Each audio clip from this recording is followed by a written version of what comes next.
I want you to do something a little radical right now, like wherever you are listening to this. Yeah, just take a second. Exactly. I want you to literally unclench your jaw. Just let it go.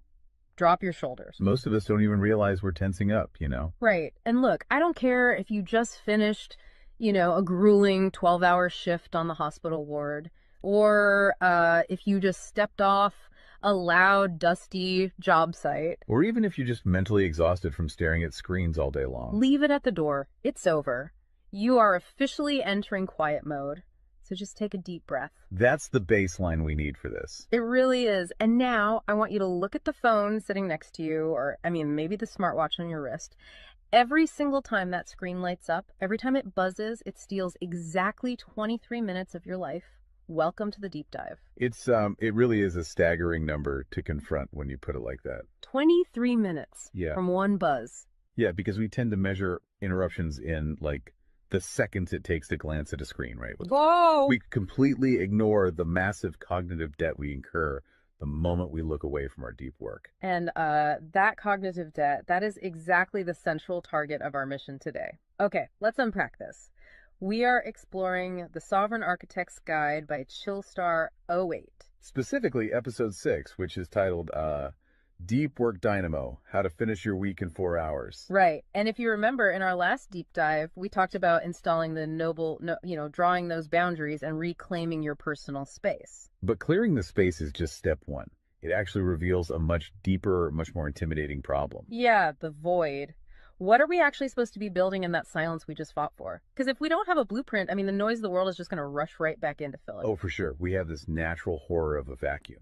The second our schedule opens up even slightly, our instinct is to pack it with activity. We just have to be doing something constantly. Exactly. We are culturally conditioned to equate motion with progress. Yeah. But Chillstar 08 introduces a really brilliant distinction here. She talks about the trap of idling. I love this concept so much. Think about a car engine, right? Mm-hmm.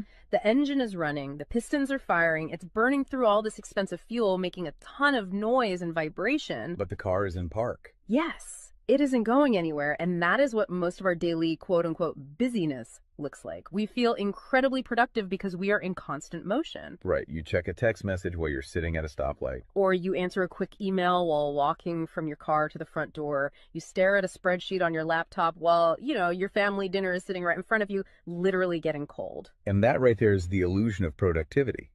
You end your day feeling physically and mentally depleted because you were constantly doing something. So you didn't actually do anything that matters. Exactly. If you step back and evaluate your legacy, Mm-hmm. the deep, meaningful work, the art, the business strategy, the relationships. Right, the relationships that actually move your life forward.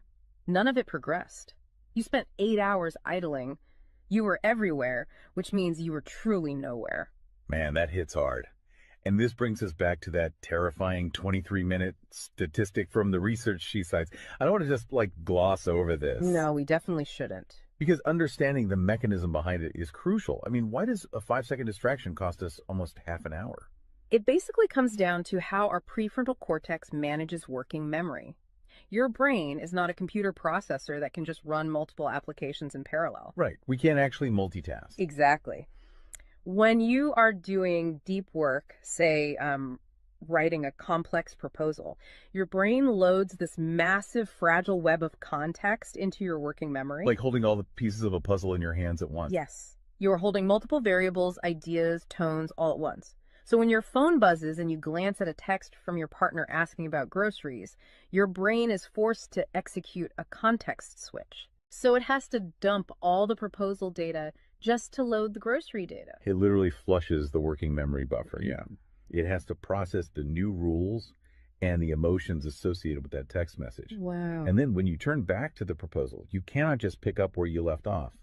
Your brain has to laboriously rebuild that entire web of context from scratch. Oh, I hate that feeling. Were you just staring at the screen like, what was I even saying? Right.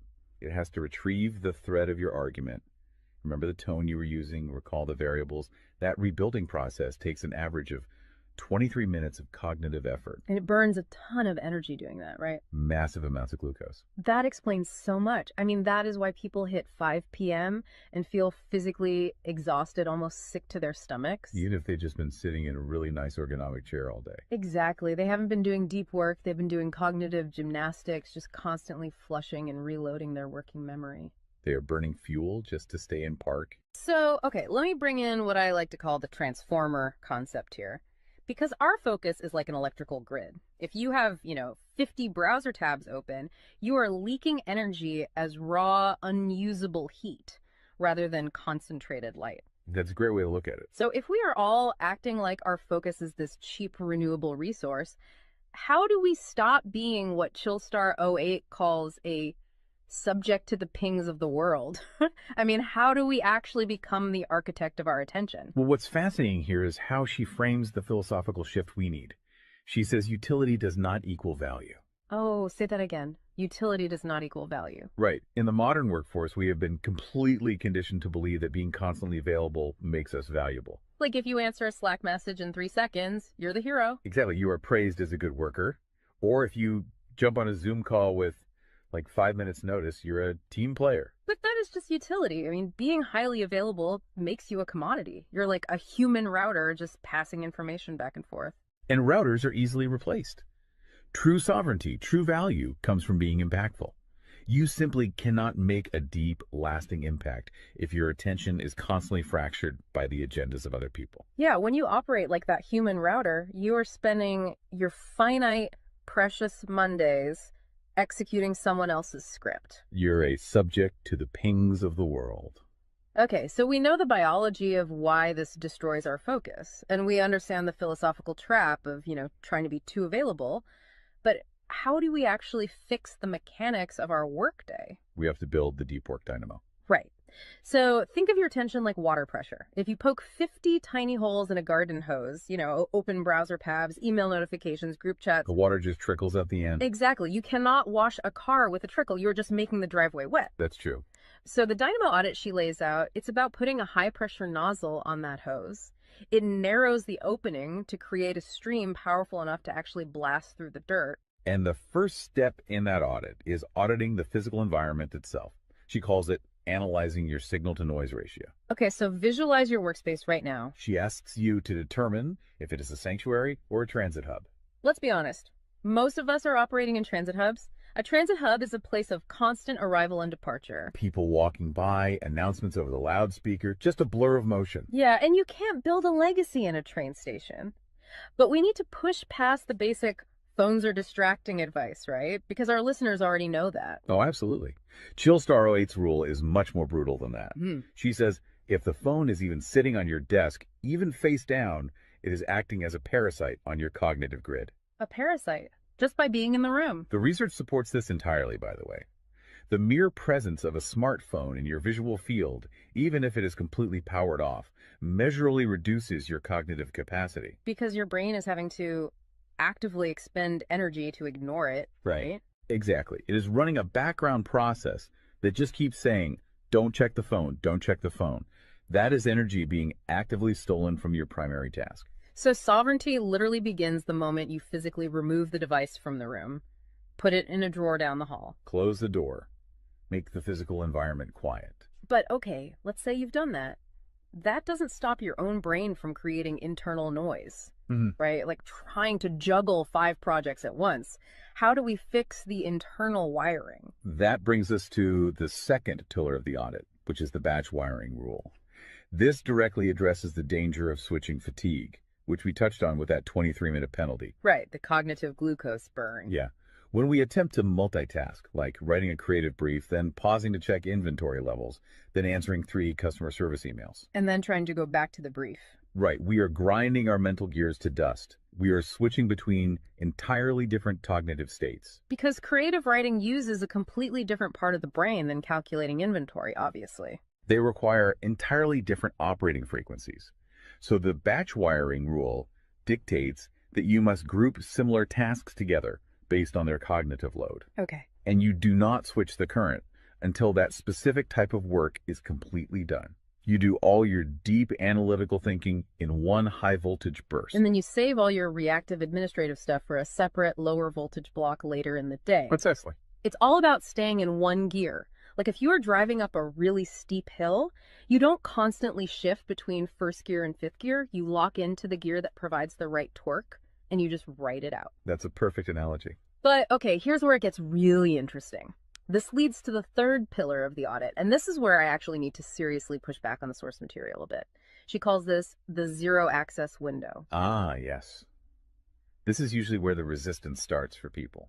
Because it sounds impossible for a normal person. She says you cannot just plan to be focused, right? You have to legally schedule it. You have to lock in one sovereign hour. Yeah, 1 hour where you are legally dead to the outside world. No boss, no family, no, hey, do you have a second for a quick question? Just you and the blueprint. It's extreme, yes. But let's do a reality check here. I mean, I see how that works for a solo digital entrepreneur or a freelance writer. But what about someone whose literal job description is to be available? Right, like an IT support specialist. Or a floor manager or a nurse on a ward or even, a parent at home with a toddler. How do they justify just vanishing? It feels like this advice only applies to a very specific, privileged type of worker. That is the most common and, frankly, the most valid hurdle to this entire system. But we really have to look at how the principle scales, and we have to look at the internal psychology of the worker. Okay, walk me through that. First, let's address the context of Chillstar '08's own life. She is not some solitary monk living on a mountain. She is a wife, a mother, and a grandmother. Oh, wow. Okay. Yeah, and she runs a luxury travel agency and a digital marketing business. Her entire professional and personal life is built around communication and client management. She probably receives hundreds of legitimate demands on her attention every single day. So she is really in the thick of it. She isn't just speaking from some ivory tower. Far from it. She implements the zero access window because of those demands, not in spite of them. Now, for the IT manager or the nurse, obviously, you cannot vanish while on active duty if your role is acute response. Right. You can't ignore a burning server or a patient monitor. Exactly. But the principle applies to the deep work surrounding the active duty, the scheduling, the charting, the strategic planning. Even in highly reactive jobs, there is legacy work that gets pushed to the margins. That makes sense. And the challenge isn't just logistical, it is deeply psychological. It's the internal guilt, isn't it? Yes, exactly. People feel like bad employees or bad parents or bad partners when they set a hard boundary. Yeah. We tie our entire self-worth to our responsiveness. We think, if I am not instantly available, I am failing them. Man, that is so true. We feel guilty for taking an hour to ourselves. But setting a zero access window is not about neglecting your family or your team. It is about condensing your high level work into massive, high impact bursts of energy so that you can actually be present later. Wow. Okay. Consider the alternative. If you don't carve out that absolute focus, you end up giving your family or your team partial fractured attention for 12 hours straight. Exactly. You are physically at the dinner table, but mentally you are drafting an email. Or you are sitting on the floor playing with your kid, but you're checking a Slack notification over their shoulder. You are trading constant low quality availability for scheduled high quality presence. It is entirely about communicating boundaries to protect the quality of the time you do give people. You tell your team, look, I am going offline for 60 minutes to finish this crucial report. If the servers literally catch fire, call this specific emergency number. Otherwise, I will address all questions at 11:00 a.m. Right. You aren't vanishing to hide. You are vanishing to get the work done efficiently so you can actually live your life. Which brings us to the ultimate why behind this entire system. Because once you fight through that guilt, once you build this 4-hour fortress, you have to know what it is all for. It's not just about becoming a hyper-efficient robot. No, because if you use these tools just to do more of your boss's busy work or to take on 3 more stressful projects, you have entirely missed the point. You are just speeding up the treadmill. If we connect this to the bigger picture, the destination we are driving toward is a concept she calls passive magnetism. Okay, break down passive magnetism for us, because it sounds a bit abstract. Think of it as the gravity your work generates when it is undeniably good. Most people operate with active desperation. They're loudly networking, constantly posting, aggressively chasing clients or promotions. Just relying on sheer volume to get noticed. Right. Passive magnetism is the exact opposite. It is the ability to attract results, clients wealth, legacy, or respect through the undeniable quality of your deep work. Because you actually took the time to build something substantial rather than just talking about building it. Yes, when you engage the deep work dynamo, you produce work so concentrated and so valuable that it acts as a magnet. You don't have to chase the market comes to you. And the ultimate prize of achieving that passive magnetism isn't just more work. The prize is time. Time is the ultimate currency. The dream of the sovereign architect is to finish an entire week's worth of business output in just 4 hours. You do this high voltage work often while the rest of the world is literally still hitting the snooze button. You free up the remaining hours so you can go be a traveler, so you can be a creative. So you can be a fully engaged grandparent like Chillstar 08. Exactly. She frames it beautifully in the source text. She says, we wire for silent so we can live in volume. Oh, I love that. We embrace the discipline of the quiet fortress so that our actual lives can be loud, vibrant, and fully experienced. We are finally taking control of the dial. But, making that shift from a frantic, reactive employee to a calm, sovereign creator requires a massive shift in identity. You have to tune your mind before you sit down to do the work. It is really difficult to just sit down at a desk and instantly command your brain to perform deep work, right? Especially if you've spent the last hour navigating traffic and listening to the news. You need a transition ritual to cross that threshold. And Chillstar 08 provides something for this transition called the Chillstar's Creed. It is designed to be a grounding frequency. It really centers you. Yeah, so I want you, the listener, to use this. I want you to imagine a slow, steady heartbeat in the background. Just a deep, resonant 528 hertz frequency. Just let the frequency of these words settle into your mind before you initiate your deep work. Ready? Take it in. I am grounded in peace. I am reaching for my stars. My light is my own. I am a star and I will shine bright. I will reach for the sky. I release what was. I embrace what is becoming. Using a creed like that is just such a powerful behavioral trigger. It really shifts your state. When you speak those words, even just internally, you are consciously reminding yourself that your light, your focus, your energy is your own. It does not belong to your inbox. This does not belong to the algorithm. Right. You are releasing the frantic energy of the morning and embracing the sovereign focus of the architect. So we always want to translate this high-level theory into ground-level reality for you. We don't want you to just listen to this and go right back to idling. Definitely not. Here's your 1% install. This is your micro-win to take action on this deep dive immediately. Tomorrow morning, before the world starts demanding your attention, before you check a single news site or open your email, I want you to set a timer for exactly 60 minutes. Put your phone in another room entirely. Yes, physical distance. Do not open any extra browser tabs. Pick one legacy task, just one, and flip the switch on your very first sovereign hour. And be prepared for it to feel incredibly uncomfortable at first.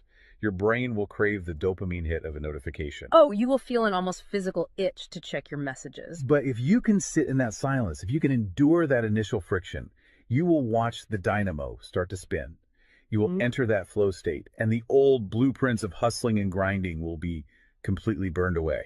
And look, if you want the actual templates to automate this piece, the specific tools and step-by-step guides to build the system out completely and protect your location-independent freedom, you can join the Sovereign Fortress on the Chillstar 08 school community. All the blueprints are there waiting for you. They really are. As we wrap up this deep dive, I want to leave you with one final thought to explore on your own. We have spent this entire session talking about the mechanics of work. We've talked about condensing your week's output into just 4 hours of pure, undistracted focus. But if you actually achieve that, you're going to be faced with a beautiful, kind of terrifying question. What's that? Who are you going to become in the remaining 164 hours of your week?